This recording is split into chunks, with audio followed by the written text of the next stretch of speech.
Hey guys, I was thinking about it yesterday. I had brought up he was there was a part where somebody was, I think it was frothing with anger, and I looked up frothing, and it says contain form or contain a rising flow or overflowing mass of bubbles. So it means like something bubbling up and then spilling over. Sometimes when a dog is sick, they'll say they're frothing at the mouth. They've got bubbles and spit and stuff coming out of their mouth. But when I was talking about frothing yesterday, they meant like he was bubbled up and was just overflowing with anger. So I don't know if you looked that word up or not, but I did, just because I said I would. So chapter 12 is called Trouble with Authority. What was left of the morning passed uneventfully. If you remember, they were at school. There was some trouble right away. You can hear my doggies there. What was left of the morning passed uneventfully. Omri, even with a few sums done. By the time the first whiffs of school lunch were beginning to flood through the classroom, Omri was congratulating himself on a stroke of genius in putting the two little men together. There had not been another peep out of them, and when Omri took an opportunity when the teacher's back was turned to open his pocket stealthily and peer down into it, he was pleased to see them sitting in the bottom of it face to face, apparently having a conversation, for they were both gesturing with their arms. There was too much noise around for Omri to be able to hear what the tiny voices were saying. He had given some thought to the matter of their lunch. He would separate them for that, one into each pocket, slip some dry bits of food down to them. Omri let himself play with the wonderful fantasy of what the other kids' reaction would be if he casually brought them out and sat them on the edge of his plate. Funny to think that he would certainly have done it only a week ago without thinking about the dangers. The bell rang at last. There was the usual stampede, and Omri found himself in line next to Patrick. "Come on then, hand them over," Patrick whispered over his tray as they shuffled forward toward the fragrant food slots. "Not now, everyone see." "You said at lunchtime." "After lunch." "Now, I want to feed them." "Well, you can have Boone, but I want to feed Little Bear." "You said I could have them both," said Patrick, no longer in a whisper. Others in the line began to turn their heads. "Will you shut up?" hissed Omri. "No," said Patrick in a loud, clear voice, and held out his hand. Omri felt trapped and furious. He looked into Patrick's eyes and saw what happens even to the nicest people when they want something badly and are determined to get it, come what may. Omri slammed his empty tray down on the floor and, taking Patrick by the wrist, pulled him out of the line and into a quiet corner of the hall. "Listen to me," Omri grated out between teeth clenched in anger. "If you let anything happen to Little Bear, I will bash you so hard your teeth will fall out." This, of course, is what happens when even the nicest people feel like they're trapped. With that, he groped in his pocket and brought the two little men out. He didn't look at them or say goodbye to them. He just put them carefully into Patrick's hand and walked away. Omri had lost his appetite, so he didn't go back in the line, but Patrick did. He even pushed a bit. He was so eager to get some food to give the cowboy and the Indian. Omri watched from a distance. He wished now he hadn't been too angry to give Patrick some pretty clear instructions, like telling him to separate them. Now that he had thought about it, perhaps it wasn't a good idea to feed them in a pocket. Who wants to eat something that's descended between two layers of cloth and collected bits of dust and fluff? If he'd still had them, he would have taken them some private place and then take them out to eat properly. Why had he ever brought them to school? The dangers here were too awful. Watching, he suddenly stiffened. Patrick had reached the food slot now and received his dinner. He almost ran with it to a table. He did try to go to one in the outside row near the windows, but a lunch lady stopped him and made him sit in the middle of the hall. There were children all around him and on either side. Surely, thought Omri, surely he isn't going to try to feed them there.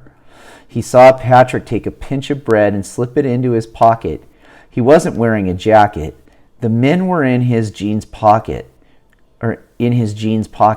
Fortunately, the jeans are new and loose, but still he had to half stand up to get a bit of the bread in. When he was sitting down, the people in his pocket must be pretty well squashed against his leg. Omri imagined them trying to eat, held down by two thick layers of cloth. He could almost see Patrick imagining it, too. He was frowning uneasily and shifting around in his chair. The girl next to him spoke. She was probably telling him not to wriggle. Patrick said something sharp in reply. Omri sucked in his breath. If only Patrick wouldn't draw attention to himself. Suddenly he gasped. The girl had given Patrick a hard push. He pushed her back. She nearly went off her chair. She stood up and pushed him with all her might, using both hands. He went flying over backward, half onto the boy on the other side of him, who jumped from his place, spilling part of his dinner. Patrick landed on the floor. Omri didn't stop to think. He raced toward him across the hall, dodging in and out among the tables. His heart was hammering with terror. If Patrick had fallen on them, Omri had a terrible fleeting vision of the pocket of Patrick's jeans, with blood stains spreading. He clamped down on his imagination. By the time he got there, Patrick was back on his feet, but now the other boy was angry and clearly looking for a fight. The girl on his other side looked ready to clobber him too. Omri pushed between them, but a stout lunch lady was ahead of them. "Hey, what's going on?" she asked, barging in with her big stomach and sturdy arms. She grabbed Patrick with one hand and the other boy with the other and kind of dangled them at arm's length like a pair of cats. "No fighting in here, thank you very much, or it'll be off to the headmaster's office before you can say knife. The old boomin' pack of you." She dumped them down into separate chairs as if they'd been bags of shopping. They were both thoroughly tousled and red-faced. Omri's eye shot down to Patrick's thigh. No blood, no movement either, but at least no blood. Everyone began to eat again as the stout lunch lady stamped away, tut-tutting as she went. Omri leaned over to the back of Patrick's chair and whispered out of a dry mouth, "Are they all right?" "How do I know?" said Patrick sulkily, but his hand crept down and delicately explored the little bump on the top of his leg. Omri held his breath. "Yeah, they're okay, they're moving," Patrick muttered. Omri went out onto the playground. He felt too jumpy to stay indoors or eat or anything. How would he get them back from Patrick, who, quite obviously, was not a fit person to be in charge of them? Nice as he was, as a friend, he just wasn't fit. It must be because he didn't take them seriously yet. He simply didn't realize that they were people. And what's interesting is the author used italics right there. You know what that is, the fancy writing? I don't know if I can show you or not. Can you see it? He simply didn't realize they were people. You can see the fancy writing. The author did that to really emphasize to you that there's more to it. They really want you to understand how serious they are there. When the bell rang, Omri still hadn't come to any decision. He hurried back into school. Patrick was nowhere to be seen. Omri looked around him for him frantically. Maybe he'd gone to the toilet to be private and given the men something to eat. Omri went in there and called him softly, but there was no answer. He returned to his place in the classroom, and there was no sign of Patrick. And there continued to be no sign of him till about halfway through the lesson, not one word of which Omri took in. He was so worried. At last, when the teacher turned her back to write on the board, Patrick slipped around a partition, rushed across the room silently, and dropped into his chair. "Where have you been?" asked Omri under his breath. "In the music room," said Patrick smugly. The music room was not a room at all, but a little alcove off the gym in which musical instruments were stored, together with some of the bulkier apparatus like the long horse.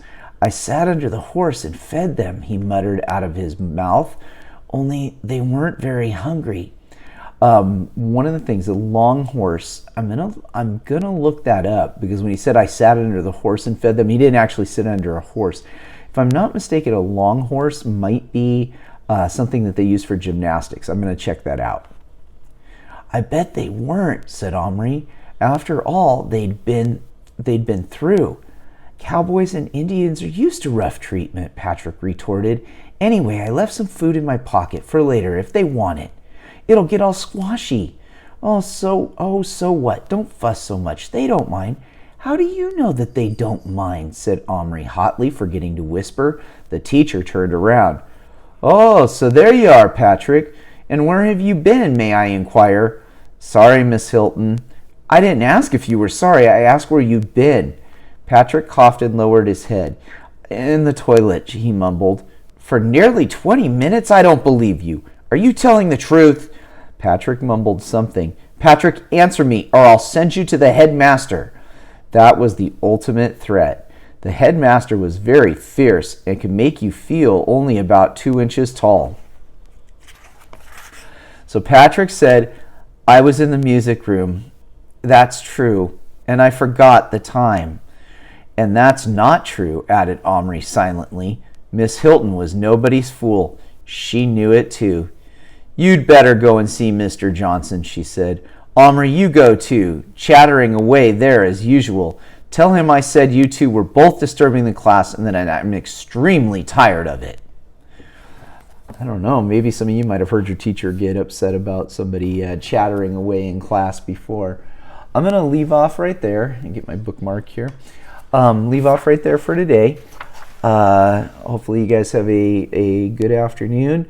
I just realized how close we're getting. Like I said, as we power through chapter 12 there, we've only got a few more chapters left. So hopefully we'll finish this book up, and then we'll see how time works, if there's something else that I'll read.